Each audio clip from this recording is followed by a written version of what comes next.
Un jour peut-être devrons-nous dessiner une nouvelle carte du monde, considérer les pays non pas en tant qu'entité onusienne, mais comme source de pollution, avec les grands responsables, États-Unis, Inde, Chine, Europe, et puis les pays victimes, ce ne sont pas les mêmes.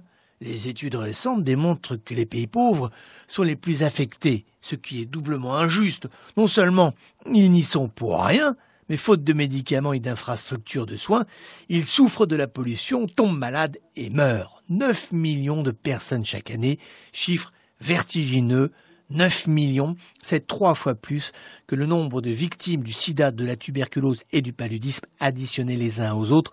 9 millions de morts. Te rends-tu compte de l'urgence de la situation, l'importance d'organiser des COP pour mobiliser la société civile, industrielle et politique afin de reprendre la situation en main? La bataille n'est pas simple, il y a deux fronts, les États modernes qui fabriquent les milliards de molécules polluantes. Certes, ils se mobilisent aujourd'hui, signent des accords internationaux, prennent conscience, mais la mutation de l'industrie sale vers l'industrie propre sera longue. Et puis, tu as les pays victimes de la pollution, les pays pauvres qui vivent avec des sacs plastiques, les seringues usagées dans les poubelles, les cours d'eau asséchés et les typhons. Alors eux, il n'y a rien. Là, l'urgence, c'est pas pour demain. L'urgence, c'est tout de suite. Les chiffres de la pollution dans le monde sont terrifiants, mais il y a matière à espérer avec des éléments précis, tu vas voir, prometteurs. Tu sais que le nerf de la guerre, c'est l'agriculture. En Afrique, nous sommes bien placés pour le savoir. Or, aujourd'hui, ça nous a été confirmé par plusieurs experts.